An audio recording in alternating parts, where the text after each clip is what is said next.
gram negativas, dentro de las cuales las gram positivas está Clostridium, que es la que vamos a hablar, y de las gram negativas tenemos a los bacteroides, que son bacilos gram negativos.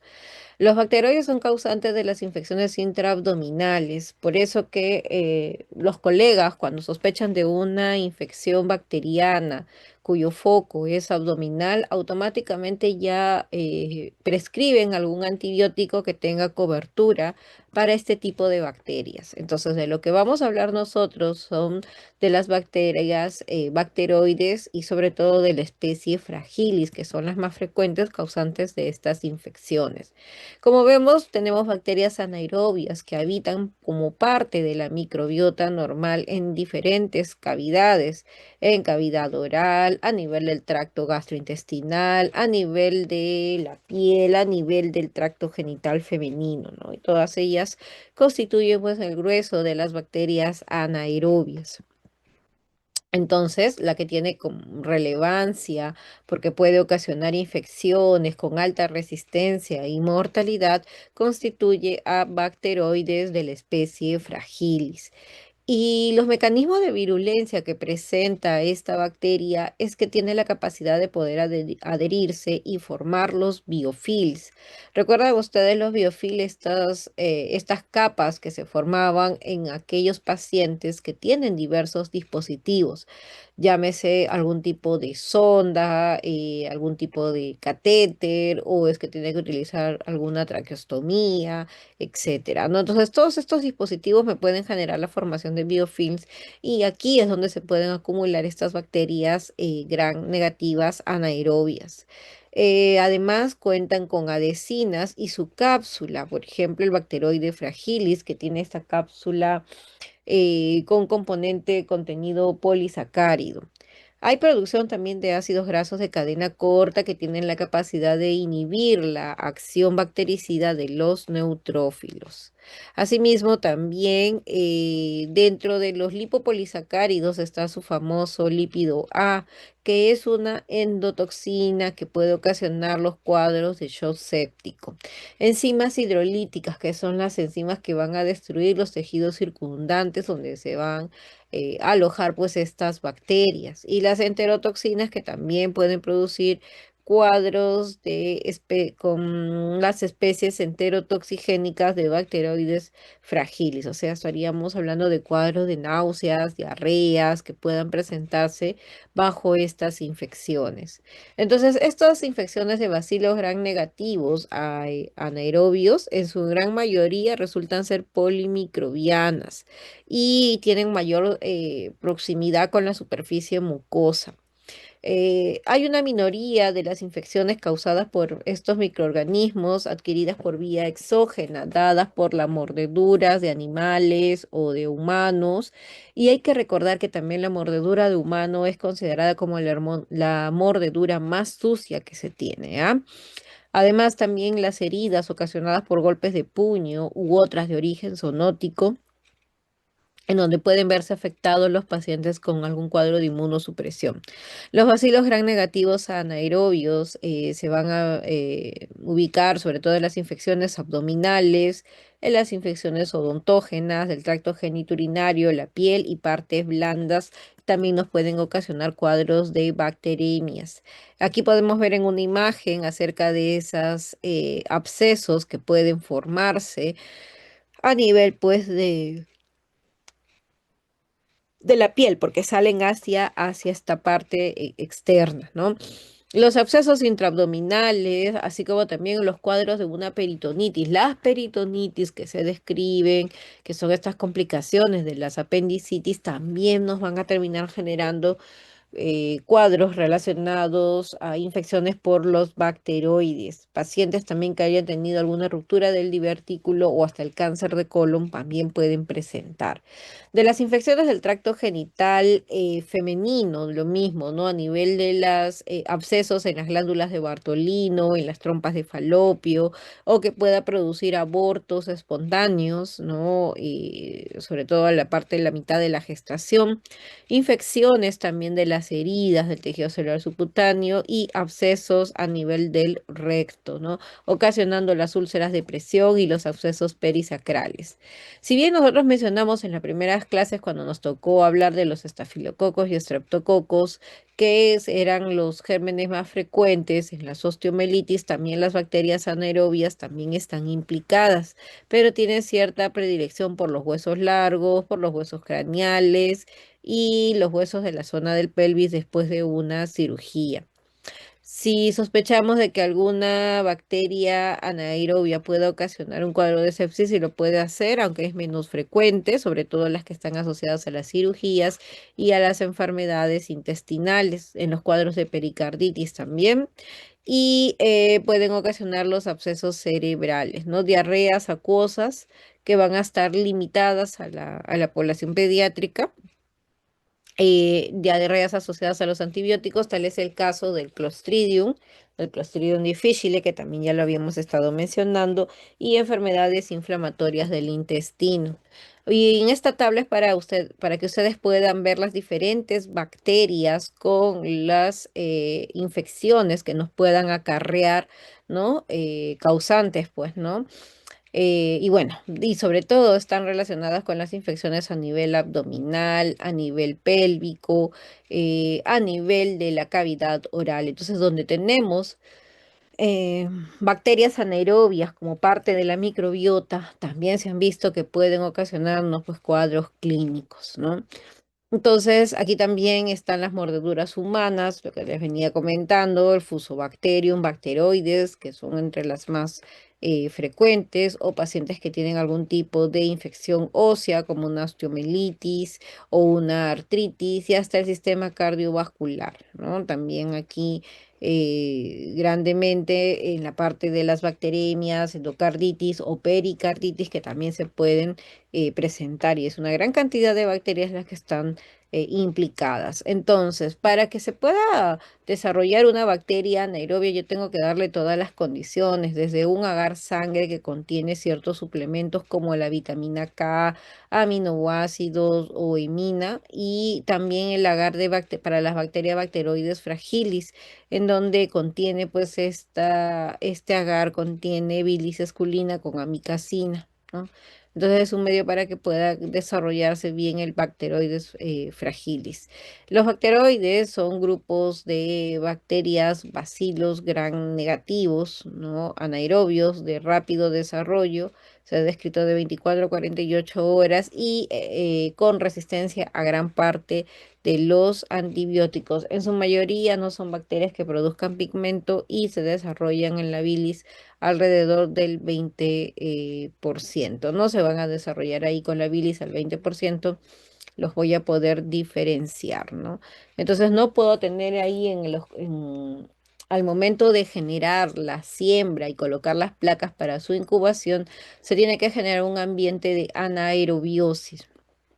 Ahora, las bacteroides van a crecer en su agar, y como pueden ver ustedes, ahí se ven las colonias convexas, enteras, grises, blancas, ¿no? Y son colonias algo un poco grandes, de 1 a 3 milímetros, ¿no? Entonces, son colonias radiopacas, ¿no? Y otras lúcidas, y no son hemolíticas. O sea, como si ustedes pueden apreciar aquí en las colonias, no se ve ningún halo de hemólisis, ¿no? Entonces, es la característica que tienen las colonias. Y también habíamos mencionado que son bacilos gram negativos, ¿no? Entonces, esto es bacteroides. Ahora vamos a hablar de Clostridium. Clostridium son 4 las especies que están implicadas en las enfermedades del ser humano, donde está Clostridium tetani, botulinum difficile y perfringens. Y todas estas bacterias son productoras de ¿qué? Esporas. Las esporas, que son su mecanismo de defensa que tiene esta bacteria para poder resistir por varios años. Estas bacterias están por todos lados, en el suelo, en los sedimentos, en los lugares, pues, donde se encuentran vegetales en descomposición.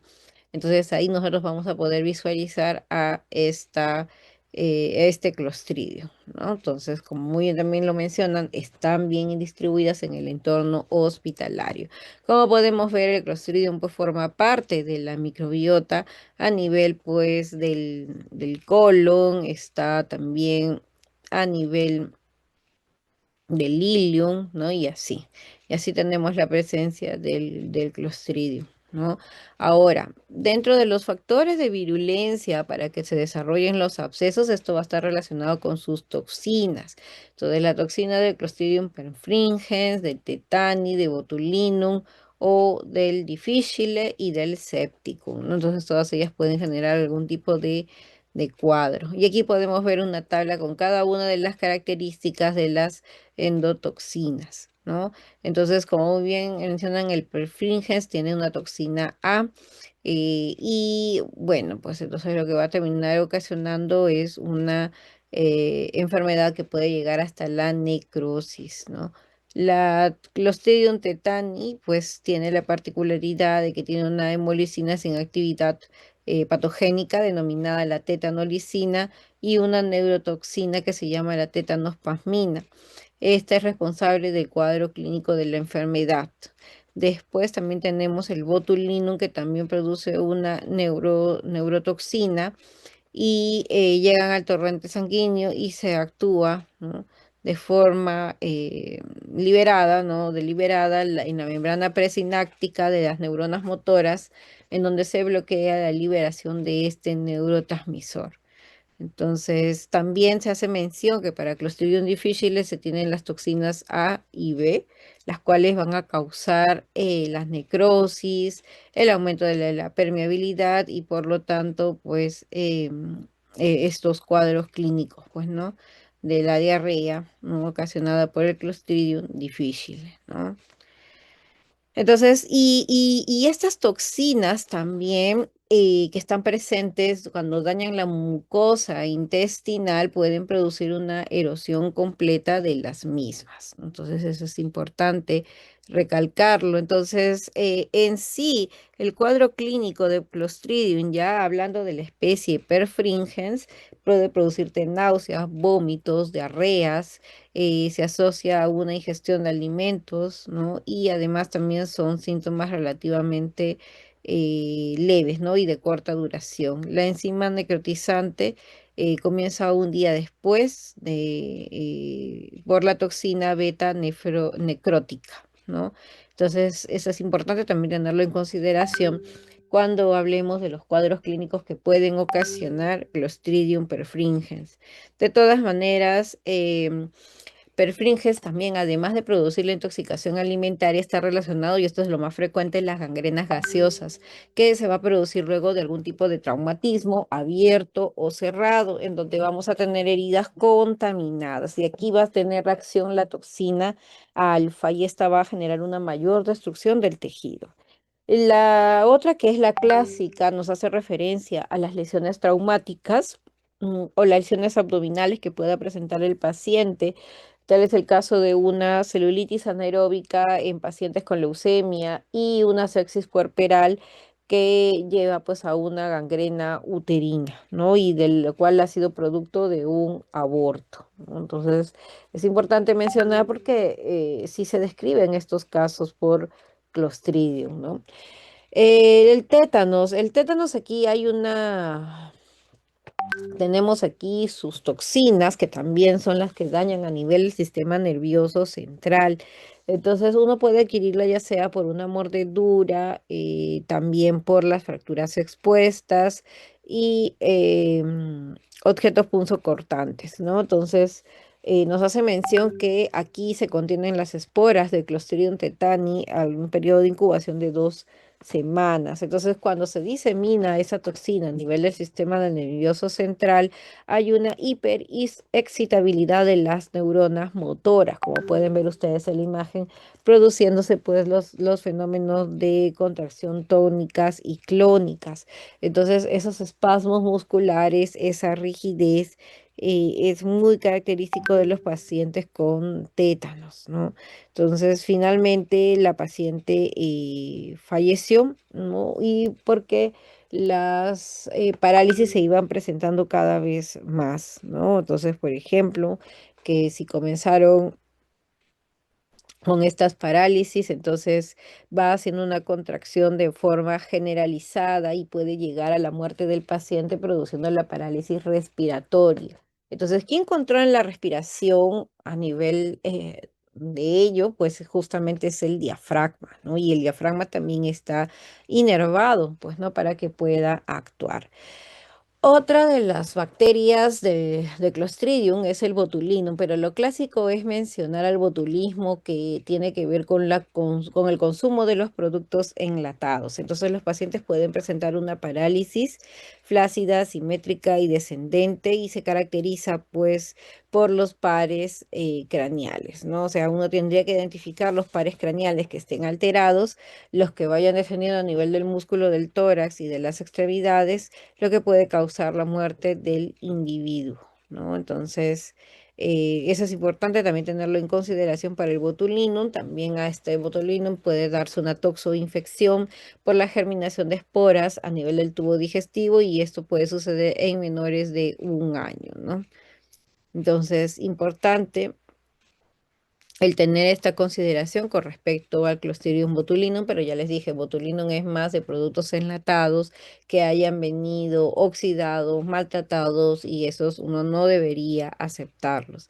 El Clostridium difficile es un tejido que produce un amplio espectro de manifestaciones clínicas, desde la colonización hasta el tracto gastrointestinal. Entonces pueden producir unos cuadros hasta de una colitis pseudomembranosa, ¿no? Con graves complicaciones, lo que puede llevar a la muerte del paciente. Ujú. Aquí también es importante mencionar que alrededor pues, del 30% son diarreas que se han ido adquiriendo en el entorno hospitalario. Entonces, del 15 al 25% están estos episodios asociados a tratamientos antibióticos, ¿no? Entonces, es importante mencionarlo. Aquí vamos a ver las características del gran de cada uno de los Clostridium porque tienen ciertas particularidades. A ver.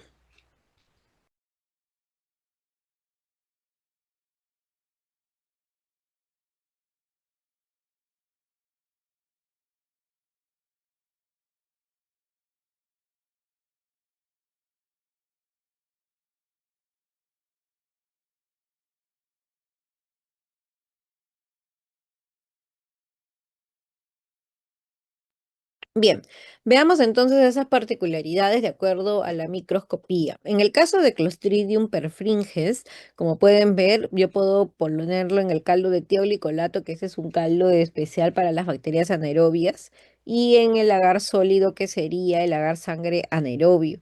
Entonces yo voy a visualizar bacilos gram positivos, finos, cortos y que tienen una espora subterminal. Aquí lo podemos ver en la imagen. Ujú. Palillos gram positivos, finos, cortos, con espora subterminal. Si hablamos de la siguiente, que es el Clostridium visto en el agar sangre, pueden ustedes visualizar que alrededor hay una hemólisis producida pues, por las toxinas alfas y betas, ¿no? En el agar sangre. Si hablamos de Clostridium tetani, en el Clostridium tetani lo característico es poder encontrar las esporas terminales y que son deformantes. Además, también tienen la forma de un palillo de tambor. Y aquí lo podemos ver, miren ustedes, espora terminal, parece como si adoptara la forma de un palillo de tambor, no es característico hacer mención. ¿Y cómo obtengo yo esto? A partir de los tejidos que estén infectados o algún objeto hallado en la herida. Si es de tétanos, muchas veces está asociado a los agricultores, ganaderos que se cortan, ¿no? Con algún material que esté oxidado, ¿no? Y eso sí implica que tiene que ir a recibir el suero de inmediato, pues, ¿no? Entonces, no se olviden la descripción, bacilos gram positivos en aspecto de palillo de tambor, ¿no? Porque tienen esa parte terminal que es muy deformante. En el botulismo, el Clostridium botulinum, la característica es que son bacilos gram positivos, pero tienen su espora también subterminal ovalada, ¿no? Entonces ahí también esporas subterminales. esporas subterminales, de las cuales son ovaladas. En el difícil, ya veníamos mencionando, son bacilos gram positivos, ¿no? Con espora central o subterminal, ¿ya? Entonces eso es característico, pero el difícil también para su detección necesitaría de las toxinas por pruebas inmunocromatográficas, que es lo que más se utiliza. Ojo que hay que tener cuidado con las pruebas moleculares, sobre todo en población pediátrica, porque la población pediátrica puede colonizar estos Clostridium y es normal. En la práctica que ustedes habrán visto cuando se hizo, a ver, las esporas, por ejemplo, y ustedes estuvieron visualizando esporas, esas fueron muestras de heces de bebés, porque ahí en esas muestras yo voy a encontrar los diferentes tipos de esporas, ¿no? Sino que como son tan chiquitas, por ahí a uno se le podría escapar, pues, ¿no? Para los diagnósticos, pues tengo que generar un ambiente de anaerobiosis. La toma de muestra también no debe tener en contacto con el oxígeno y estas muestras también tienen que ser trasladadas de inmediato, no más de 2 horas, ¿no? También para que podamos procesar esas pruebas, ¿no? Como lo sugieren o como lo recomiendan. Entonces, también para el momento de hacer la siembra y el guardado de las placas, yo tengo que generar un ambiente microaerófilo, por lo que se tiene que considerar ahí un poquito de CO2, alrededor del 5 o 10%, y los medios de cultivo son iguales, pero con esas particularidades en la cual pues yo debo, ante la sospecha, pues debo tener el material. Miren esta jarra de anaerobiosis, esta jarra se mantiene cerrada, pues genera ese ambiente de estado anaerobio, ¿no? Se le realiza también sus pruebas bioquímicas, como ver el crecimiento de la bilis, las catalasas de modo automatizado y las pruebas moleculares también como ayuda en la detección. Por ejemplo, como les decía, las pruebas moleculares no lo voy a poder realizar en recién nacidos porque en ellos es frecuente encontrarlos. Como les decía, también la muestra que llega al laboratorio, esa muestra yo tengo que, bien nos dice, pues que la puedo dejar ahí en esa bolsa o en todo caso lo llevo, se enviaría para que le hagan su caldo anaerobio y con eso procedan a realizar la siembra, ¿no? Además de ello, una vez hecha la siembra tiene que ser colocada en estos frascos para generar la situación de anaerobio, ¿no? Entonces es interesante hacerles mención al respecto.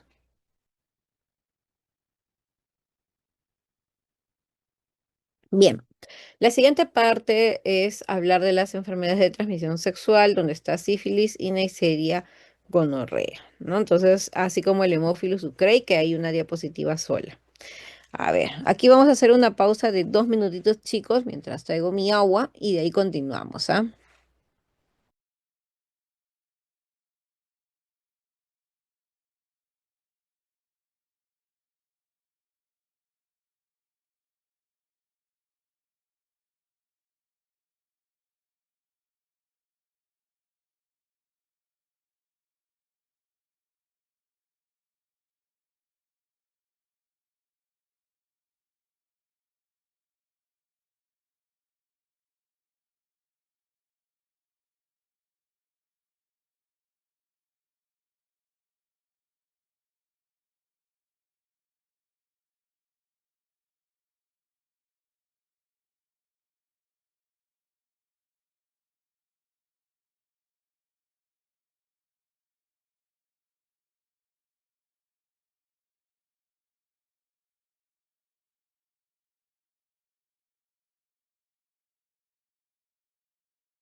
Listo, chicos. Esta viene una parte muy importante, es las enfermedades de transmisión sexual, porque sobre todo la población más afectada es justamente la población universitaria. Como van a ver ustedes en las estadísticas, se menciona mucho entre las edades de 18, 24 años hasta los 25 años, teniendo como frecuencia a la sífilis, gonorrea y clamidia. ¿M?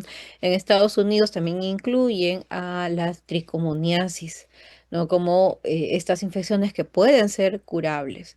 Otra de las cosas que ha llamado la atención es que también se ha detectado enfermedades de transmisión sexual en las gestantes, ¿no? Pudiéndose presentar con complicaciones durante el parto. Como podemos ver, hay alrededor de 2,4 millones de enfermedades de transmisión sexual de las cuales afectados, ¿no? De las cuales no todo tiene que ser virus papiloma humano. Y las estadísticas, todas ellas describen pues el incremento de los casos, sobre todo para sífilis, para gonorrea, e incremento de casos en gestantes, sobre todo con la sífilis, sífilis congénita. ¿M? Entonces, y ahí está, ahí lo que les decía, ¿no? El grupo etario más afectado es a partir de los 15 hasta los 24 años. Y la otra cosa importante es que cuando uno sospecha de alguna enfermedad de transmisión sexual, también se le tiene que realizar a la persona su descarte de VIH. ¿Ya? Entonces eso también es importante como parte del proceso de la vigilancia, de la detección de estas infecciones de transmisión sexual. En el Perú, los casos que se han ido reportando más ha sido en Lima, como pueden ver ustedes, y son tres las principales: sífilis, gonorrea y clamidia, ¿no? Entonces, y mencionan aquí que la Organización Mundial de la Salud hace referencia a que el grupo de mayor riesgo para sífilis comprende entre los 15 a los 19 años. Y si mencionamos a Treponema pallidum, bacteria causante, espiroqueta causante de la sífilis, estas se pueden visualizar en el campo oscuro, aunque la verdad, si ustedes me preguntan, yo hasta ahora no la he visto. ¿Por qué? Porque los pacientes casi no van cuando tienen lesión indurada, porque no duele. Entonces, esa lesión también puede desaparecer. Y por eso que casi no van a la consulta, más bien uno detecta sífilis con las pruebas de los anticuerpos. Es una bacteria también microaerófila, es muy difícil que lo puedas desarrollar en el cultivo, por lo tanto no lo cultivamos, pero sí realizamos pruebas que están relacionadas con su anticuerpo, ¿no? Pueden permanecer vivo en plasma o sangre durante 2 a 5 días y por lo tanto también tiene el riesgo transfusional. Por eso que también a los donantes, como parte del tamizaje que se les hace de infecciosas, se le descarta también sífilis, siendo sífilis una de las pruebas que más nos dan positivo en los donantes. Podemos ver también aquí la epidemiología y en muchos países a nivel de los diversos continentes se ha mantenido las estadísticas en cuanto a sífilis, pero a nivel de Latinoamérica uno más bien ha encontrado incremento de casos. Y miren ustedes que en Latinoamérica tiene las tasas más altas de lo que es detección de sífilis, 5,3% a comparación de los otros continentes. Y miren que también ese 5,3% equivale a alrededor de 3 millones de personas. Entonces, cuando hablamos de sífilis, que tiene sus tres estadios: primaria, secundaria y terciaria. En la etapa de la sífilis primaria, que se caracteriza que puede suceder 2 a 6 semanas después de ocurrida la infección, la sífilis primaria es la presencia de esa úlcera o chancro que no duele, que es de base limpia, que aparece y que puede desaparecer. Asimismo, después de esa etapa del periodo primario, puede quedarse en un estado de latencia. ¿Qué quiere decir esto? Que la persona no va a presentar ningún tipo de síntoma y posteriormente pues puede alternarse con la sífilis secundaria, que aparece 1 o 2 meses después de haber tenido la sífilis primaria. Entonces, y también puede darse situaciones de que con la sífilis primaria puede darse alguna etapa de recurrencia. Finalmente, podemos también, si tengo una sífilis de latente temprana, también tengo una tardía que equivale a más del 1 de un año. ¿no? Equivale más a un año. En la sífilis secundaria, que aparece 1 o 2 meses después de la sífilis primaria, lo característico es que el paciente puede presentar rash, presenta fiebre, esas lesiones eritematosas que las presentan las palmas de las manos, planta de los pies, hepatitis, nefritis puede con ello presentar. Es muy raro en la fecha ya encontrar casos de pacientes con sífilis terciaria como lo describen ahí. La verdad que yo hasta ahora no he tenido oportunidad de ver una sífilis terciaria, pero sí hemos visto neurosífilis. Pero es que esas neurosífilis que se presentan, como bien nos describen, es una neurosífilis primaria, es una neurosífilis temprana que puede presentarse en alrededor de los 40% de los pacientes que están con infección por sífilis, pero el detalle es que aquí tienen el riesgo de hacer algún evento, pues, cardiovascular y también a nivel del sistema nervioso, ¿no? Entonces, y como nos describen acá las neurosífilis, que pueden ser asintomáticas, que es alrededor del 30% de los casos, hay otros casos que sí son sintomáticos, ¿no? Y estos sí, pues uno los va a poder ahí detectar con la medición del BDRL en el líquido cefalorraquídeo, ¿no? Que es la recomendación. Podemos ver aquí algunas imágenes, las primeras imágenes, la A y la B, que están relacionadas con las lesiones induradas del chancro, de este cuadro clínico de la sífilis primaria. Se dice que donde se presenta el chancro es el punto de partida donde ingresó la espiroqueta. Las siguientes imágenes están relacionadas con la sífilis secundaria, porque presentan estas lesiones eritematosas en la palma de las manos y la planta de los pies. Recordar que la sífilis primaria tiene un periodo de 10 hasta 90 días, lo que también se le conoce con el nombre de la enfermedad de los 21 días, porque ese es su periodo de aparición. Asimismo, también la sífilis secundaria, que puede durar de 2 semanas hasta 6 meses y en un promedio de 2 a 12 semanas, ¿no? Y esto es importante también tenerlo en cuenta. Y finalmente, a la sífilis congénita, que son las últimas imágenes en donde el paciente puede presentar una hepatosplenomegalia, alteraciones óseas, así como descamaciones a nivel de las palmas de las manos, ¿no? Como se puede ver ahí en la imagen. Ya les decía acerca del diagnóstico, la verdad que hacerlo con el microscopio de campo oscuro es difícil porque los pacientes no acuden cuando tienen las lesiones. Más bien lo que hacemos en el diagnóstico es la detección de anticuerpos, anticuerpos con las pruebas no treponémicas, que son consideradas como las pruebas de tamizaje, pero también son muy utilizadas para la parte del monitoreo. Cuando yo tengo un paciente con diagnóstico de sífilis, se le tiene que continuar ese monitoreo con alguna de las dos, ya sea con una prueba no treponémica que sea RPR o BDRL, pero tiene que ser con una de las dos para el monitoreo. Y si comenzó con RPR, ese paciente debe continuar siempre con su RPR. ¿Ya? Y este monitoreo, este seguimiento se le tiene que hacer por el periodo de un año.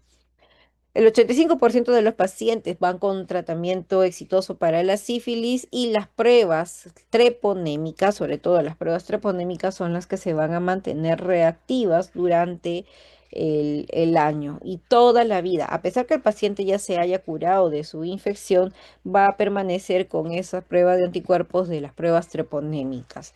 ¿Cómo podemos ver las pruebas no treponémicas como el RPR o el BDRL, siendo la más utilizada el RPR porque no necesitas de tantos implementos? Utilizas aquí las partículas de carbón con cubiertas de antígenos lipídicos que se van a combinar con el anticuerpo reagínico presente en el suero del paciente. Entonces las reacciones positivas se van a mostrar mediante una aglutinación macroscópica de partículas, ¿no? Como pueden ustedes visualizar.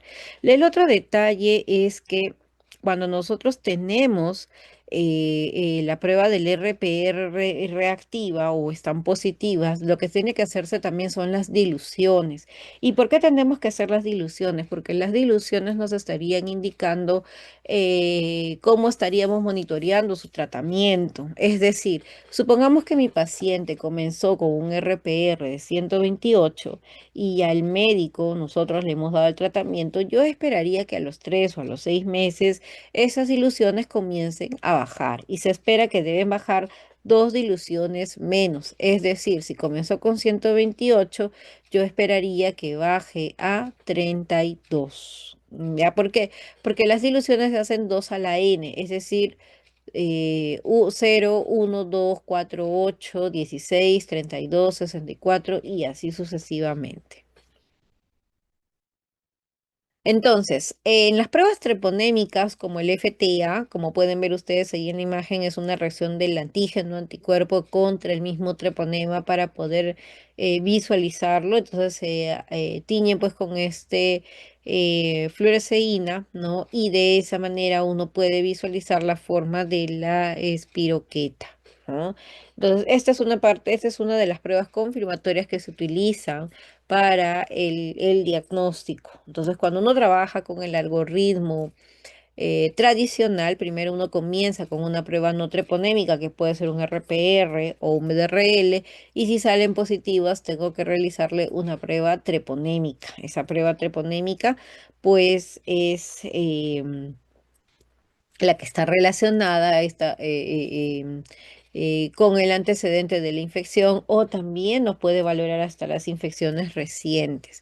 Otras metodologías que se tienen son el ELISA y el Western blot. El ELISA, la quimioluminiscencia, son metodologías que están cada vez más utilizadas porque tú puedes trabajar con un gran volumen de muestras. Se ha visto que también tiene una muy buena sensibilidad y especificidad y cuando tú lo tienes automatizado también está sujeto al menor error en el humano, ¿no? Entonces las confusiones también. Bueno, entonces tenemos aquí que tienen una muy buena sensibilidad y especificidad como en cuanto a pruebas treponémicas. Y aquí tenemos también un cuadro resumen en donde se describe esa sensibilidad. Si ustedes observan en el caso del RPR y del BDRL, tienen una sensibilidad que llega a no más del 70%. Entonces eso quiere decir que yo tengo riesgo de pruebas no treponémicas, o sea, pruebas treponémicas que resulten ser negativas y sobre todo uno desearía buscarlos en la etapa de sífilis primaria por esa sensibilidad que tienen baja, porque tienen alrededor del 30% que en la etapa de sífilis primaria no los voy a poder detectar. O sea, el paciente puede ser que tenga su úlcera y su prueba de RPR salga negativa. Entonces, a eso es lo que puede ocurrir porque puede ser que ese paciente tenga algún tipo de comorbilidades que puedan alterarme pues el resultado, ¿no? Por eso que actualmente se opta, ¿por qué? Por trabajar por el algoritmo reverso. Y además, otra característica, los anticuerpos que se detectan de la sífilis va a depender mucho con las pruebas que uno va a trabajar. Si uno trabaja con la prueba de anticuerpos contra treponema, con la prueba de anticuerpos contra treponema, si ustedes pueden ver, estas dan positivas a las 2 semanas de ocurrida la infección. Ya desde las 2 semanas uno ya puede detectar la enfermedad. Pero, ¿cuál es el detalle? Que sus anticuerpos van a permanecer toda la vida, a pesar que el paciente haya sido tratado y se curó. Con las pruebas de los anticuerpos no treponémicos, lo malo es que estas recién dan la positividad a las 4 semanas. O sea, a las 4 semanas yo voy a detectar sus anticuerpos. Pero ¿cuál es el detalle aquí? Que esta de acá, si es que mi paciente recibe tratamiento, al año estos anticuerpos van a desaparecer. Pero si no se trata a mi paciente, esos anticuerpos van a persistir. ¿Ya? Entonces eso es lo que nos quiere decir acá con esta imagen. Y aquí también podemos visualizar los algoritmos que se tienen. Este, del lado derecho, es el algoritmo tradicional. Comienza con una prueba de RPR y luego de ahí, si es que sale positivo, te ibas con tu prueba confirmatoria o el algoritmo reverso.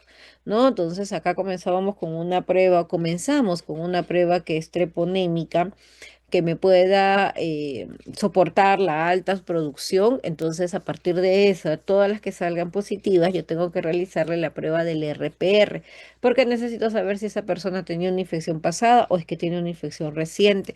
Ya dependerá de lo que me diga la prueba no treponémica. Ahora, si en caso existiera alguna discordancia, porque es diferente el resultado entre una y otra, tendría que yo hacer luego otra prueba treponémica para confirmar ese diagnóstico.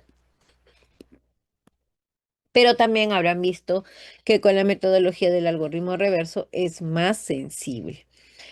Como pueden ver, también nos hacen referencia de que estas pruebas que para sífilis deben ser monitoreadas, ¿no? Cada cierto tiempo a estos pacientes, ¿sí? Eso también es importante tenerlo en consideración, sino que los monitoreos, lo mínimo que se debe de hacer es a los 6 meses y al año, ¿no? Muchos consideran que se debe de hacer 4 veces al mes, ¿no? O mejor dicho, sí, 4 veces se le debe de hacer por lo menos en el año. Por ejemplo, aquí, ¿no? Nos habla de hacerle al mes, a los 3 meses, a los 6 meses y hasta el año y así de esa manera verificar pues que no tenga otra vez presencia de la reinfección, porque un paciente puede volver a infectarse si puede volver a infectarse, ¿no? Por eso nos hablan de que cuando no responde al tratamiento, el paciente puede hacer alguna sobreinfección y eso también lo valoramos con las diluciones que se le realizan al paciente cuando está con la infección por sífilis, ¿no? Falsos positivos en el RPR, esa es otra de las situaciones que puede pasar y ahí tenemos a los adultos mayores, a las gestantes, a las personas que se han vacunado, a las personas que tengan algún otro tipo de infección, entonces hay que tener bastante cuidado con las pruebas del RPR. Finalmente, la Neisseria gonorrea. Ya nosotros hemos hablado del género Neisseria, pero no hemos hablado de la especie gonorrea. Y entonces, si ustedes recordarán, esta es una bacteria gram negativa, es un coquito gram negativo que son así algo achatados, por eso que se disponen como unos granitos de café. Otra de las características es que necesita el medio, generarle un medio de anaerobiosis, porque necesita un porcentaje de dióxido de carbono que es el 5% y que muy bien se van a desarrollar a temperaturas de 35 a 37 grados. Es una bacteria que no forma esporas, no se mueve, es oxidasa y catalasa positiva, ni tampoco tiene cápsula, ¿no? Otra de las cosas que hace Neisseria es la capacidad que tiene para producir daño, y eso es por sus pilis, porque de esa manera se va a fijar hacia las células hospedadoras y van a resistir la acción de los neutrófilos. También va a tener proteínas que van a pertenecer a los genes o a los factores de virulencia. Sus lipo-oligosacáridos de la pared, que son los que están relacionados con la toxicidad, además de que tienen proteasas que van a romper la inmunoglobulina A, que es la inmunoglobulina que está presente en piel y en mucosas.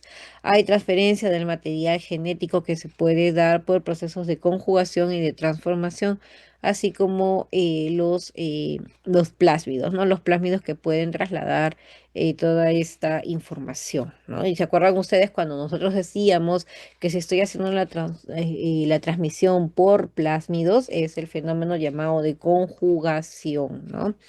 Entonces, de las infecciones que están relacionadas con Neisseria, pues están las enfermedades de transmisión sexual. Podemos ver diversos cuadros clínicos que se puedan presentar, pero siendo el varón el más sintomático, ya o sea, el que más va a presentar síntomas es el del sexo masculino. Entonces, las mujeres es menos la probabilidad. Asimismo, en el recién nacido también se le tiene que valorar el riesgo de la conjuntivitis, ¿no? Porque pudo haberse dado alguna contaminación a nivel del canal del parto. Y ahí podemos ver el diagnóstico en esta imagen que es una secreción uretral. Podemos visualizar una gran cantidad pues de cocos gran negativos que están en parejas, ¿no? Acá están diplococos gran negativos ahí en parejas. Y bueno, pues entonces esta es la causante y que pueden ubicarse dentro de la célula o fuera de la célula. Y otra cosa que llama la atención es que ustedes están visualizando una gran cantidad de neutrófilos porque lo que tomamos es una muestra de una secreción uretral que en un inicio sale con harta pus. El agar selectivo, y eso tampoco no olvidar, para la Neisseria gonorrea es el agar Taller Martin, que constituye el agar con sangre, vancomicina, colistina y nistatina, por lo que está ubicado o incubado a 37 grados centígrados, ¿no? Entonces, esto es importante también hacerles la mención. Otras pruebas bioquímicas que también se utilizan para este tipo de la Neisseria es la glucosa, la catalasa y la oxidasa que resultan ser positivos y otras pruebas de diagnóstico como las pruebas bioquímicas automatizadas de inmunensayo y también las pruebas moleculares. La Organización Mundial de la Salud también declaró a Neisseria como parte del grupo de las bacterias de alto riesgo, ¿no? Porque generan pues un mayor costo y también pues el poder realizar algún tipo de investigación, ¿no? Para al respecto, ¿no? Esto fue un trabajo que hemos publicado en conjunto con el Instituto Nacional de Salud, en donde hacemos referencia de que ya la resistencia está ahí presente. Si ustedes pueden visualizar, nos hablan de la ciprofloxacina, que está resistente en la mayoría de los casos. Eso quiere decir que yo ya no podría prescribir una quinolona para un paciente que está con alguna infección. Las tetraciclinas tampoco, y después de ello las penicilinas tampoco no es lo recomendable. Entonces tendrías aquí dentro de tus opciones probablemente acitromicina y ceftriaxona, ¿no? Entonces, eso es lo que nos llama la atención. Entonces, es importante que se acudan para hacerse sus cultivos, ¿no? Porque necesitamos sí o sí aislar a la Neisseria a partir del cultivo y de esa forma, pues, poder realizar el microscopio, en el microscopio y poder también hacerle sus cultivos de susceptibilidad y antimicrobianos para ver, pues, cómo está el comportamiento de de estas Neisserias, ¿no? Ahí tenemos las diferentes plataformas con las cuales se pueden utilizar para la conservación o para la detección de esta bacteria, ¿no? Como pueden ver ustedes ahí en la imagen. Y finalmente tenemos al Haemophilus ducreyi, que es una bacteria gram negativa. Pueden verlo ahí, ¿no? En donde se describe pues que se ven esos bacilitos, ¿no? Gram positivos, anaerobios. Es la enfermedad también conocida del chancro blando, el del chancroide, que nos conduce a una enfermedad de transmisión sexual.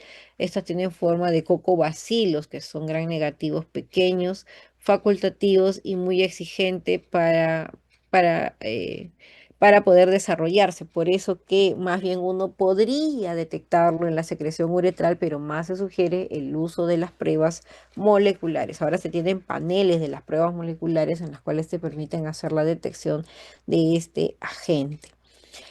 Entonces, esta bacteria puede ingresar hacia el tejido cuando tiene algún tipo de microtraumatismo o las microabrasiones en piel o mucosas. Luego, después de ocurridas las relaciones sexuales, se puede presentar hacia la zona genital estas úlceras blandas que sí son dolorosas. ¿Ya? Entonces, y las lesiones para remate no van a desaparecer mientras no se les inicie el tratamiento antibiótico. Y bueno, creo que con esto es la última diapositiva, ¿no? Ya. Y ya también les venía comentando que los cultivos para Haemophilus de Ducrey es difícil de cultivar, así que lo mejor sería realizar pues pruebas moleculares, ¿no? Pruebas moleculares y la microbiología convencional, porque necesitas también ahí hacerle su antibiograma, ¿no? Entonces, muchas veces nos vamos a tener que basar con el cuadro clínico que tenga el paciente y hacen referencias de que puede tener hasta dos o tres mencionan aquí, ¿no? De lo que se pueden presentar estas úlceras dolorosas que pueden confluir. También en las muestras, pues que son muestras frescas, tranquilamente se puede ahí hacer la búsqueda, ¿no? Del Haemophilus ducreyi. Las úlceras genitales, la linfadenopatía, que se relacionan pues con el Haemophilus ducreyi, ¿no? O con esta infección, pues, ¿no? Del chancroide. Además, también tocaría hacerle pruebas de detección para el herpes simple por los exudados también de las heces, ¿no? Entonces, como parte de ello. Bien, bueno, tocaría entonces la siguiente parte. Voy a... Ay, ¿dónde estás? ¿Dónde estás? Esto no es aquí. Ay.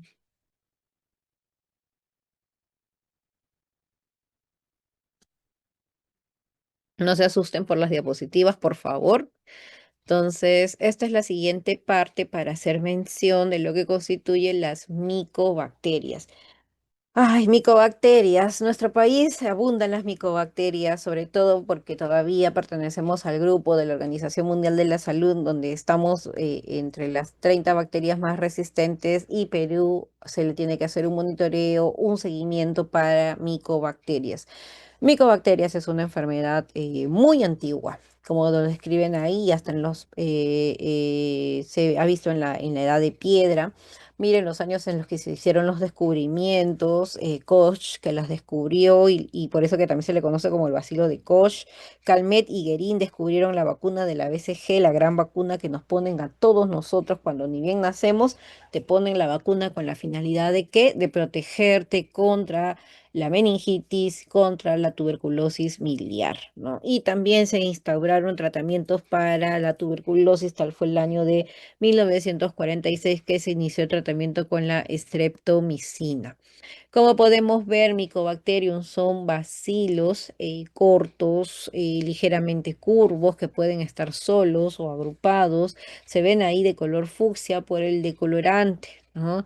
Son bacterias aerobias estrictas, ¿no? Y también en su pared celular tiene un alto contenido de lípidos, que es el famoso ácido micólico. Y eso es importante tenerlo en cuenta porque por eso es que la tinción gran no va a teñir bien al Sil Nielsen. Eso no se vayan a olvidar, porque siempre veo que por ahí en sus informes, no sé de dónde me sacan la información que Mycobacterias es bacilo gran negativo. Y les estoy diciendo que con el gran no es la tinción ideal, no me va a permitir, ni tampoco me sirve a mí describirlo así como tal.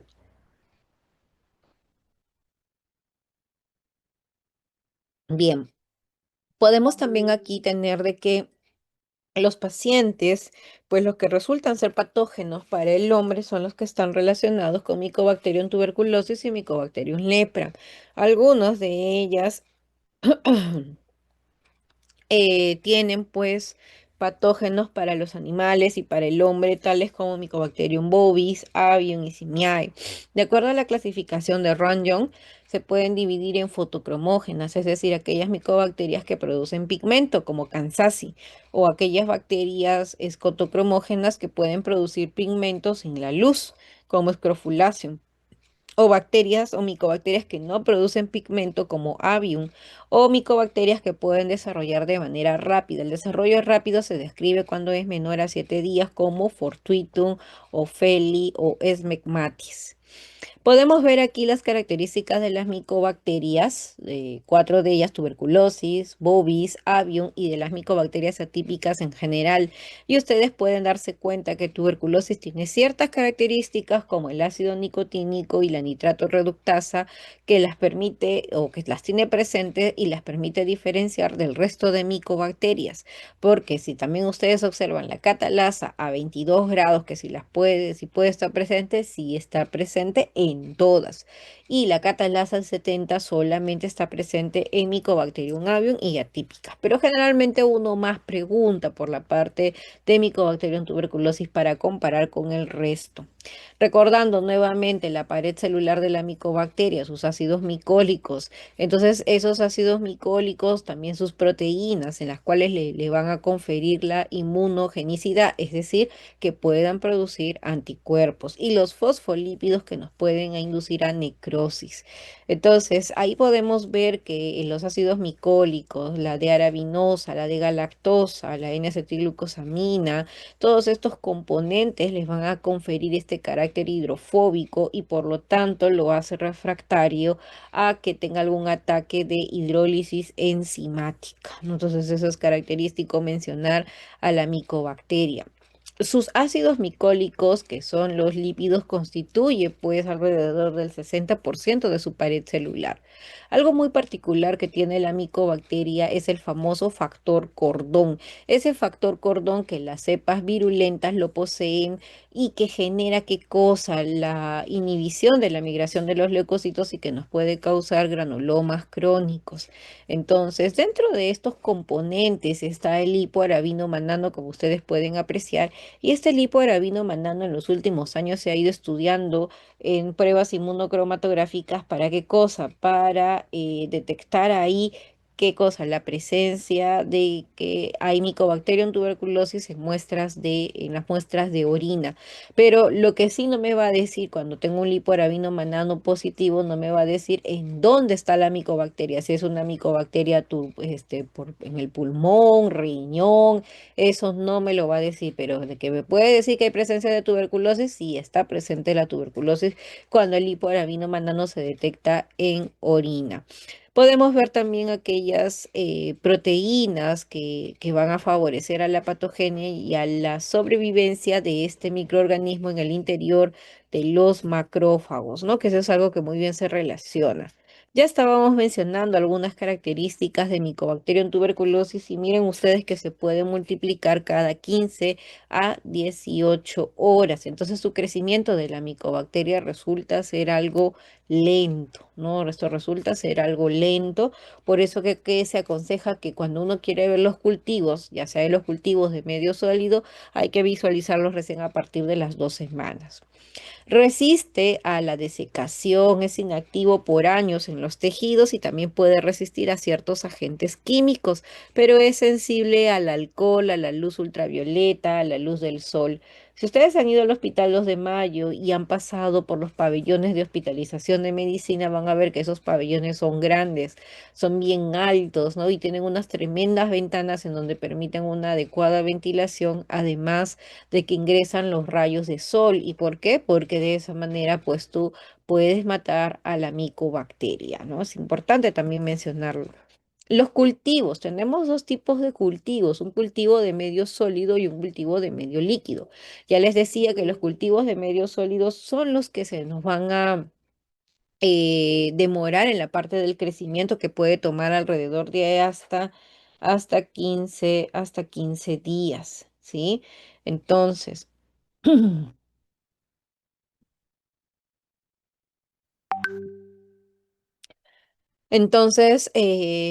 las características del Lowenstein-Jensen, por ejemplo, que es un cultivo de medio sólido que se prepara con agua, papa, glicerina y se tienen que incubar a 37 grados. Ahí pueden ver ustedes las imágenes de las colonias que se ven así rugosas, cremosas, con aspecto de coliflor, con un fondo seco, que es lo característico de Mycobacterium tuberculosis. Las Ogawa, que contienen huevos y ácido glutámico, el ácido glutámico es el famoso Ajinomoto, puede desarrollarse también en 14 días. Otro tipo de cultivo que se tiene es el caldo de Middlebrook. En el caldo de Middlebrook la característica es que tiene sales inorgánicas y aminoácidos, y la ventaja es que la micobacteria puede desarrollarse entre 5 a 7 días, que va a dar esa positividad. Entonces es una positividad relativamente más rápido que en los cultivos de medio sólido, ¿no?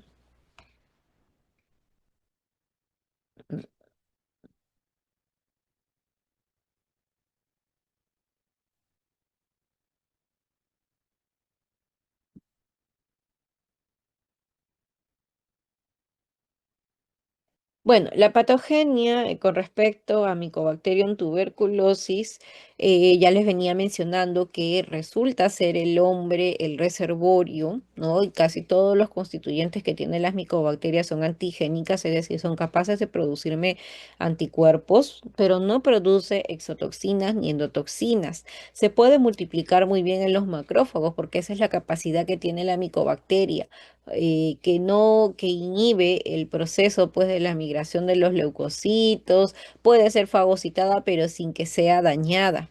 Entonces los macrófagos que van a estar sensibilizados van a secretar citoquinas como interleuquinas, factores de necrosis tumoral, y esto va a generar un incremento de la inflamación. En la imagen ustedes pueden ver el famoso factor cordón. Esto es cuando se le toma del cultivo de medio líquido y colocas una gota y le haces el Sil-Nielsen, observas este factor cordón, automáticamente tú ya estás diciendo que esto es presencia del complejo Mycobacterium tuberculosis. Esta fue una foto que yo la tomé cuando estaba en una pasantía en Brasil y tuvimos oportunidad de estar mirando y evaluando los cultivos, ¿no? Entonces, estos agregados de bacterias, como se describen acá, lo que describe o lo que caracteriza al factor cordón, ¿no? Inhibe la migración de leucocitos y está relacionado con la virulencia. Este factor cordón está formado, ¿por qué? Por un glucolípido. Entonces, no olvidar ello. Además de ello, también tiene sulfátides o sulfoglucolípidos que promueven la supervivencia intracelular. También tenemos a los linfocitos T. Aquí se van a estimular linfocitos T que van a producir ¿qué cosa? El interferón gamma. Ese interferón gamma que nosotros lo vamos a medir en sangre para valorar el estado de ¿qué cosa? De infección de la tuberculosis. Entonces, las proteínas de la pared del bacilo van a jugar un papel muy importante que constituye la hipersensibilidad y en la inmunidad celular del paciente. No todas las personas que tienen contacto con un tuberculoso van a terminar haciendo tuberculosis. Esto ya va a estar en relación mucho con el huésped, ¿no? Con la capacidad que tenga el huésped para presentar estas infecciones. Además, también de ello se describe que si en un ambiente tenemos 10 personas y una está tosiendo, pues de esas 10 personas, uno va a terminar haciendo la enfermedad y 2 a 3 personas pueden terminar teniendo el estado de infección de tuberculosis. Entonces, como podemos ver en el estado de latencia, simplemente lo que va a suceder es que la micobacteria ingresa hacia el pulmón, se va a quedar a nivel del alveolo, sale a nivel del alveolo por la migración de los linfocitos y a nivel, pues, de aquí va a desarrollar entonces muy bien el proceso de qué? Del granuloma, como ustedes pueden ver ahí en la imagen. Y en ese granuloma vamos a tener linfocitos T, linfocitos B, macrófagos, ¿no? Y ese granuloma se va a quedar ahí intacto. Cuando el paciente haga la enfermedad real o la enfermedad activa, ese granuloma es el que se va a romper. Y miren que en el granuloma, en el interior, que están los macrófagos, aquellos macrófagos que han fagocitado a la micobacteria, pero como les decía, la micobacteria pues no le hace nada al macrófago, pues no simplemente lo fagocita y está ahí adentro, o sea, está viviendo ahí dentro en el macrófago sin que pueda ser eliminada la micobacteria. Entonces, vamos a tener situaciones de que en el huésped, por ejemplo, tiene un VIH o tiene diabetes, tiene una neoplasia, entonces eso lo hace susceptible a que este granuloma se pueda romper y finalmente mi paciente termine haciendo la tuberculosis activa. Ajá.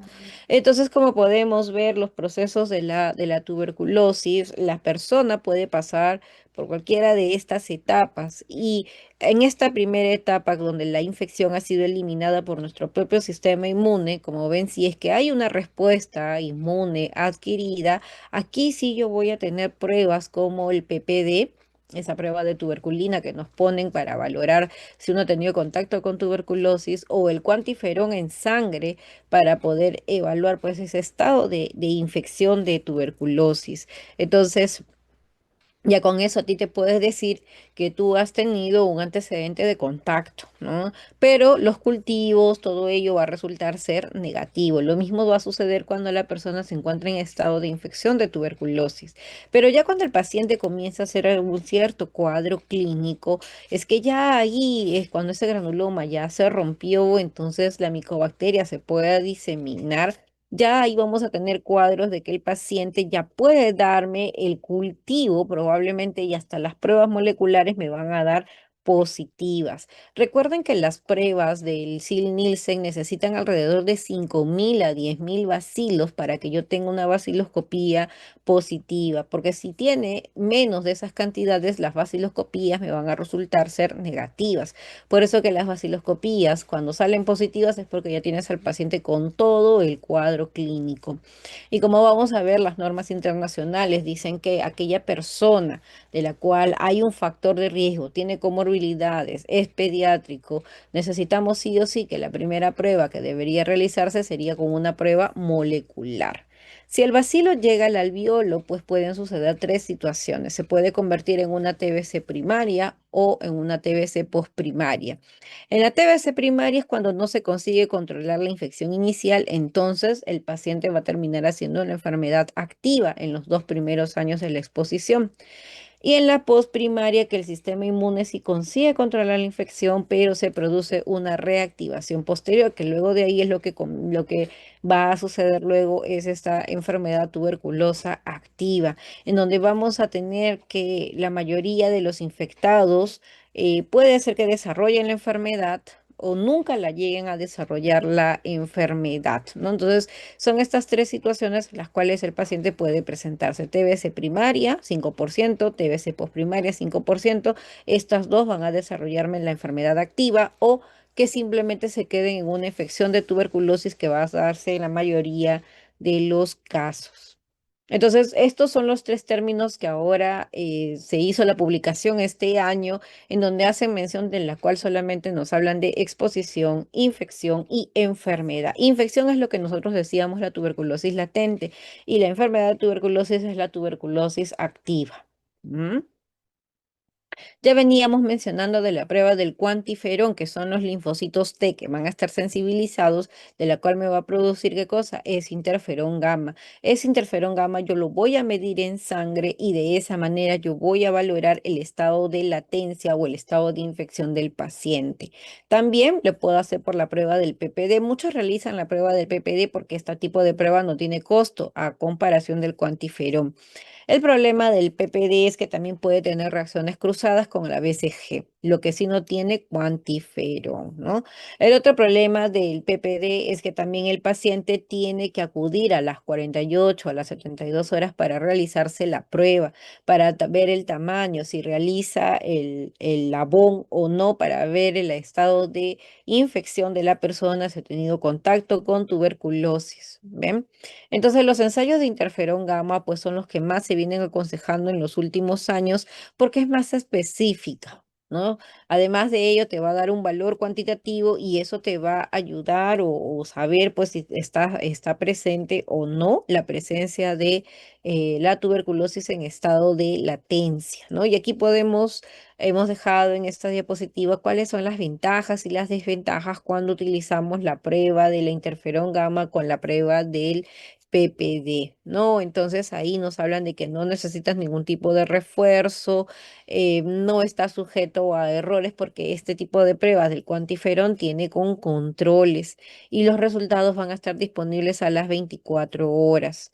Las desventajas es que, claro, tienes que trabajar con muestras de sangre que vas a procesar a las 8:32 horas luego de haberse dado la recolección, los errores en la recolección, el transporte de la muestra o que pueda darse algún error en la parte de la interpretación de la prueba y que los resultados pueden tardar varios días porque esto va a depender mucho ya del laboratorio y de la clínica en donde se realiza.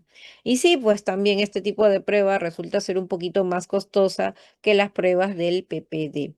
Otro punto muy interesante son las condiciones preanalíticas. Como pueden ver ustedes aquí, tenemos que colocar el nombre del paciente, el tipo de muestra, la hora, si mi paciente está recibiendo tratamiento o no. Toda esa información debe ser completada para no después tener algún tipo de inconvenientes. Yo recuerdo que alguna vez alguien escribió, como esto se tiene que escribir con puño y letra, y a veces como las letras de los médicos pues no se entienden, no se entendía el nombre y confundieron un apellido de un paciente por otro. Y eso generó todo un caos en los pacientes porque después de ahí los pacientes pensaban pues de que se habían equivocado con sus muestras, de que hubo errores, etcétera. Entonces ahí hay que escribir con letra clara, legible, que se pueda entender. Entonces les decía que las tinciones que más utilizamos es la de Sil-Nielsen, como pueden ver en la imagen del lado izquierdo, y se ve con el objetivo de 100x. Entonces con un aumento de 1000x, en donde utilizamos el aceite de inmersión para poder visualizar a estos bacilos ácido alcohol resistentes. Recuerden que con la tinción de Sil-Nielsen solamente puedo decir bacilos ácido alcohol resistentes.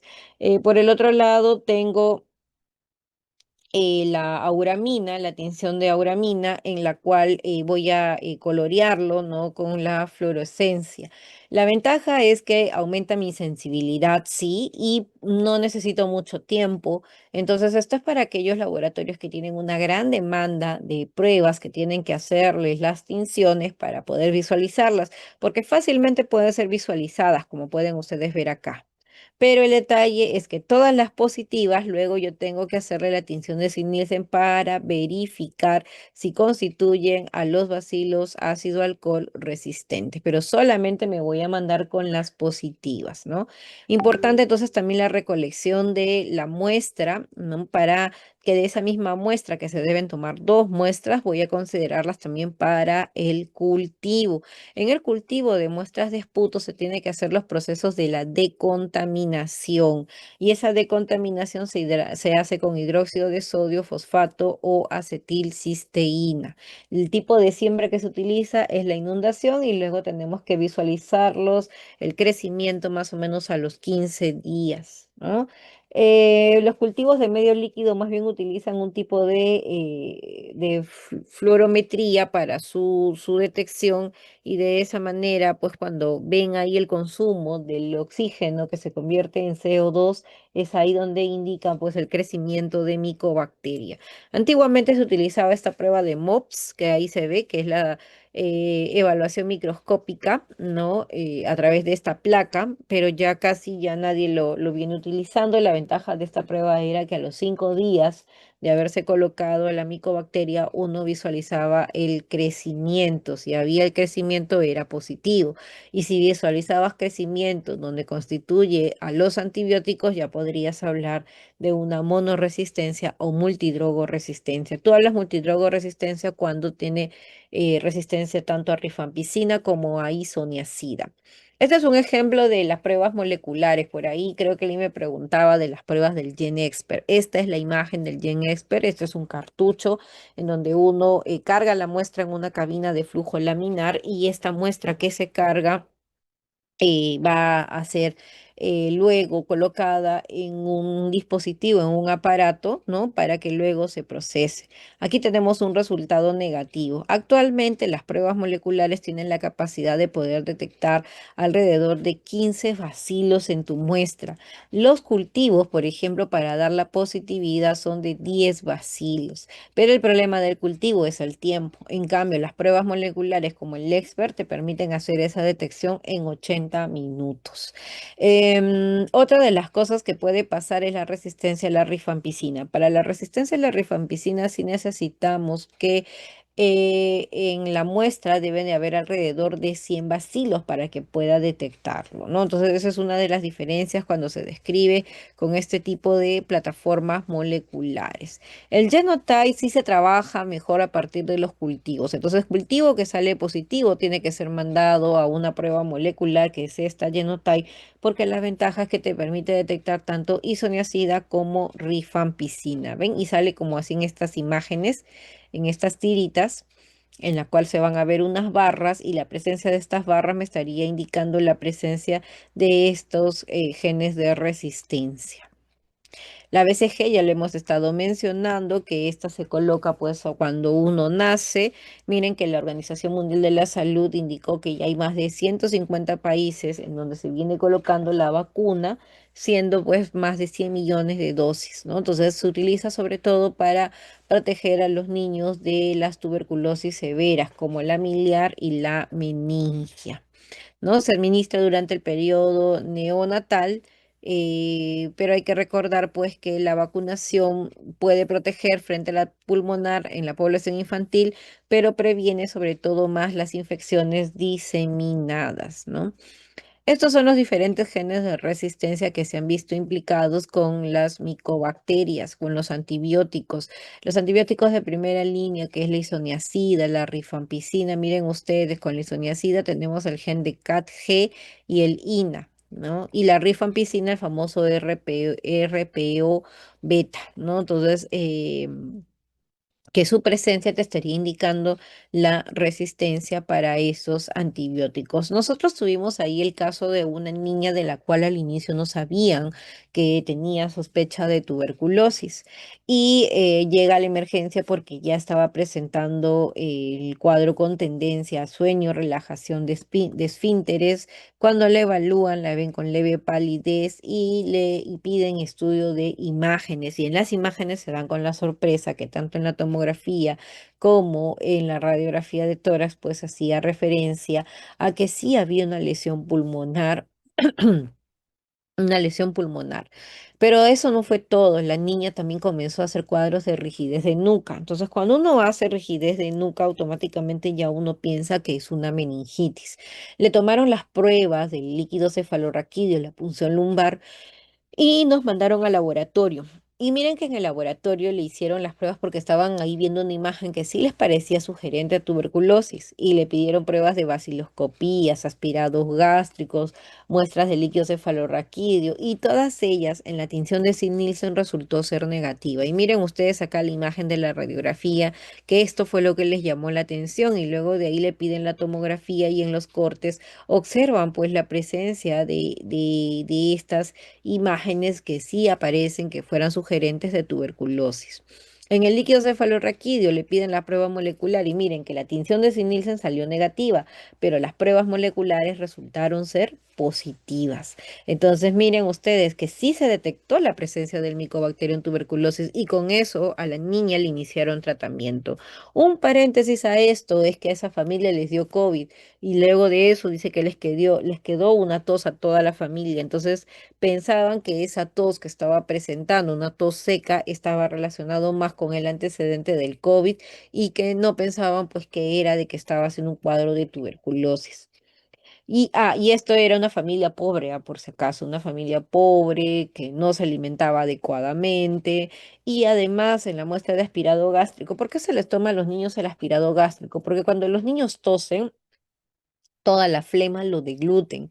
Ellos casi no botan la flema, entonces lo que hacen es como lo degluten, se hace el aspirado gástrico y sorpresa, sí se pudo detectar la presencia de Mycobacterium tuberculosis, en donde la resistencia a la rifampicina pues resultó ser indeterminada.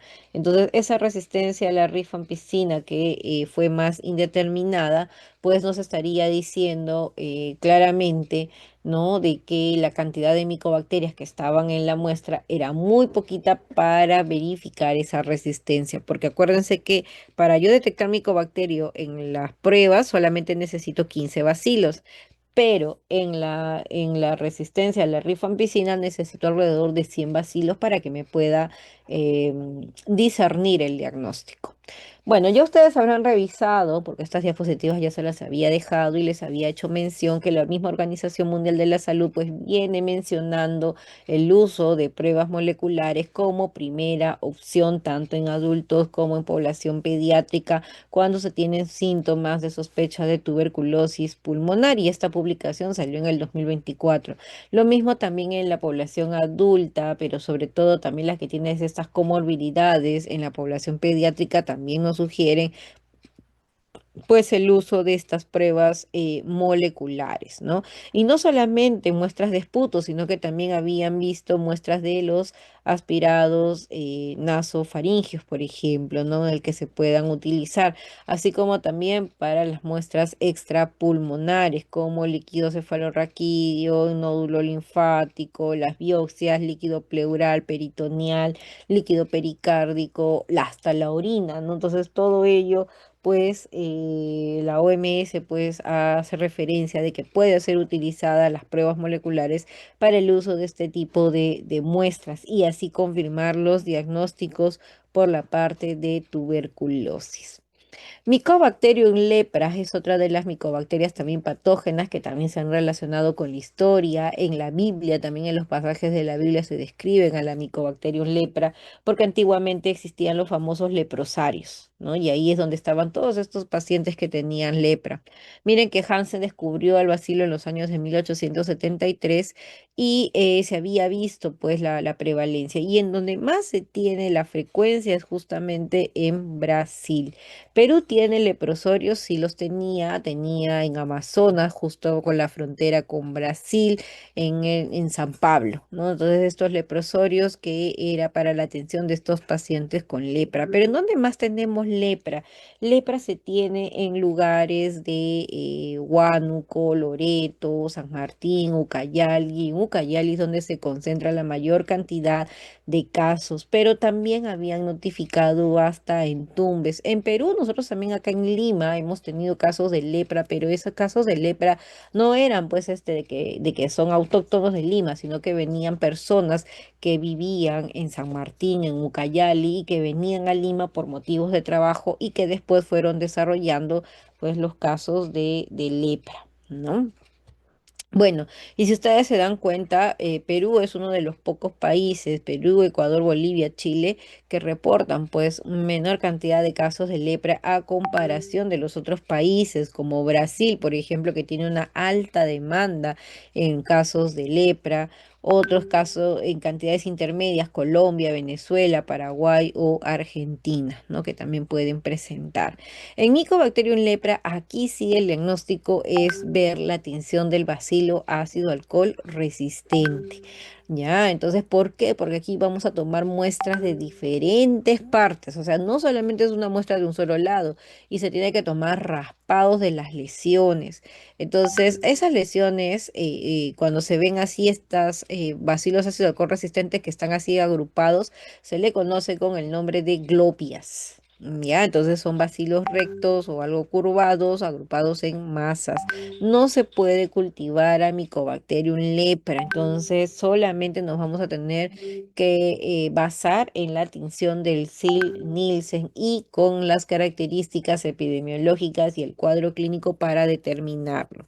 La vía de transmisión generalmente, como vemos aquí en la imagen, entre los humanos es a través de un contacto muy cercano, directo, que yo viva con un paciente de lepra por lo menos un año. Entonces, teniendo todos esos contactos, esta persona puede ser susceptible a que pueda presentar lepra. Entonces, lepra, entonces, está muy bien relacionada, como pueden ustedes visualizar, a que nos pueden afectar a nivel de los macrófagos y las células de Schwann.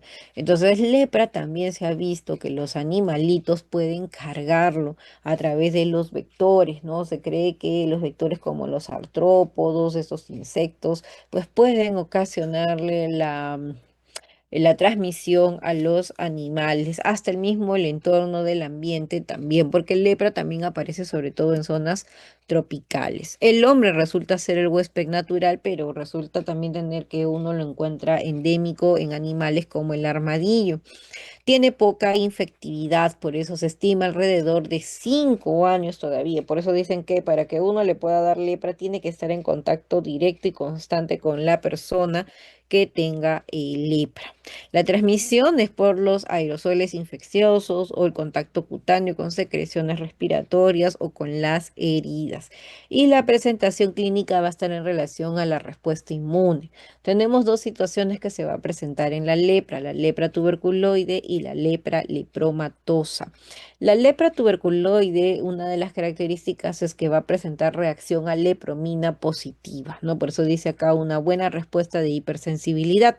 En la forma benigna vamos a tener manchas violáceas en el tronco, pueden darse lesiones neurológicas periféricas que pueden producir hasta anestesia. En la histología, granulomas con células gigantes, epitelioides y linfocitos, y vamos a tener escasos bacilos. O sea, no se va a ver en la histología, en las biopsias, los bacilos ácido alcohol resistentes, o si se ven muy escasos. En la lepra lepromatosa, donde no hay respuesta celular, aquí sí mi histología me va a permitir ver una gran cantidad de bacilos ácido alcohol resistentes, ¿no? Entonces aquí vamos a ver pocos linfocitos, pocos histocitos, pero sí muchos bacilos. Forma maligna, muy contagiosa, son pápulas infiltradas en la cara, en la oreja, no presentan una respuesta celular. Aquí el test de lepromina hasta me puede resultar negativo. Y miren ustedes con la lepra tuberculoide, como pueden ver en la primera y en la segunda, muy pocos bacilos ácido alcohol resistente, diferente cuando tomó biopsias, cuando están en etapas de lepra, lepromatosa, la gran cantidad de bacilos ácido alcohol resistentes, pero se ven menos células, ¿ven? Ahí lo pueden apreciar. Entonces, esto es característico, particular, encontrarlo. Bueno, aquí también ustedes tienen este cuadro para que ustedes puedan ver las diferencias entre una y otro tipo de lepra. Entonces ya les decía que el diagnóstico es el Nielsen tomado del raspado de las de muestras de que vienen del tabique nasal, de la piel, de esas pápulas infiltradas. Entonces aquí también puede ayudar un poco la inmunización con la BCG, el tratamiento también, clofazimina, Daxona, otros tipos de antibióticos que se utilizan para el tratamiento de lepra. Aquí podemos ver, por ejemplo, miren, entonces cuando se tiene un paciente con sospecha de lepra, se tiene que tomar muestras de la oreja, codos, rodilla. Entonces miren ustedes, y son del lado derecho, el lado izquierdo, que es por ahí donde va a presentar el paciente. Y uno tiene que hacer el conteo de esas globias que les mencionaba, ¿no? De esas acumulaciones de los bacilos ácido alcohol resistentes, y de esa manera uno determina. Entonces, con todo esto y más la clínica, pues las probabilidades de que sea lepra pues resultan ser altas, ¿no? Y para terminar, vamos a hablar de leptospira y borrelia, ¿no? Las otras espiroquetas, porque estuvimos hablando de las espiroquetas que tienen que ver con el treponema. A ver, chicos, un ratito, por favor.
Bien, seguimos entonces hablando de las espiroquetas. Como su nombre nos dice, son aquellas bacterias que tienen esta forma en espiral, que tienen movimientos de rotación, flexión y helicoidal.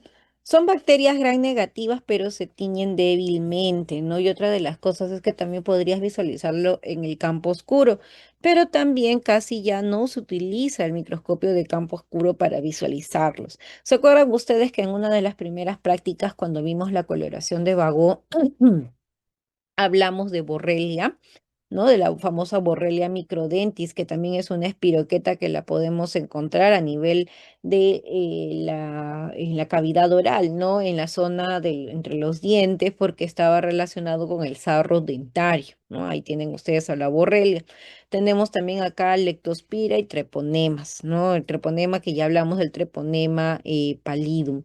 Pero aquí vamos a hablar de otros tipos de borrelias también causantes de enfermedades o infecciones. Lectospira, sí tenemos presencia de lectospira en nuestro país. Y como su nombre lo dice, el lepto, que es muy delgado, es fino, tiene flagelos periplasmáticos a todo lo largo y tiene un extremo que está más doblado que el otro, ¿no? Entonces son móviles por rotación en esta característica y lo vamos a encontrar en en climas tropicales, aguas estancadas, de pantanos, sobre todo después de situaciones que se pueden presentar como las inundaciones. Ahí uno podría encontrar estos cuadros de leptospirosis.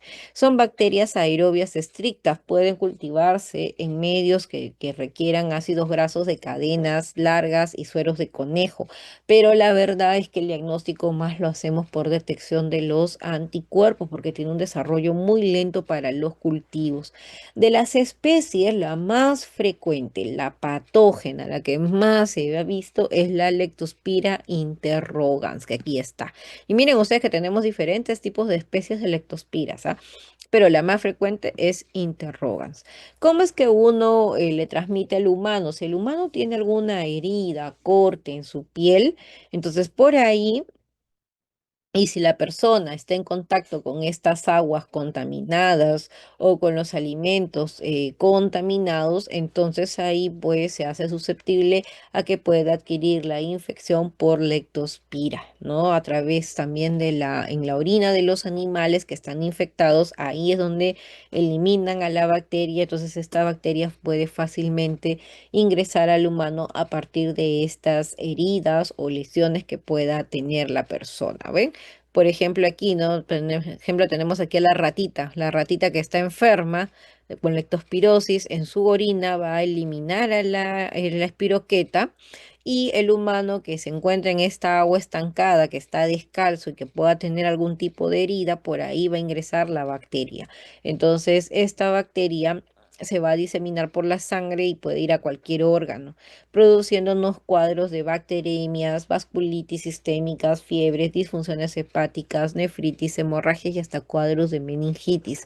Cuando ya es una infección que nos produce hemorragias y cuadros de ictericia, es lo que se le conoce con el nombre de enfermedad de Weil. Entonces, en las primeras etapas, como pueden ver ustedes, el paciente lo que va a realizar en la primera semana ya de la enfermedad es sobre todo la fiebre. Puede tener un periodo de incubación alrededor de 2 hasta 20 días y luego de ello el paciente después de la primera semana se van a tener la presencia de los anticuerpos como nos me refieren acá. La leptospirosis durante la primera semana uno la puede detectar en sangre, pero sería aquí con la ayuda de pruebas moleculares en el líquido cefalorraquídeo y en muestras de orina casi terminando la primera semana, ¿no? O sea, cuando ya el paciente está con los cuadros de fiebre, uno por ahí podría detectarlo en la primera semana. Y los cultivos, miren acá que también si yo quiero realizar algún tipo de cultivo, podría ser en los hemocultivos o en el estudio del líquido cefalorraquídeo, la serología, sobre todo en la serología para, para ver la parte de los anticuerpos sería terminando la primera semana, ¿no? Porque aquí nos va a ayudar grandemente pues la presencia de la serología. Entonces es sobre todo la clínica, antecedente epidemiológico y por ahí las pruebas de laboratorio que me van a ayudar a confirmar el diagnóstico de leptospirosis.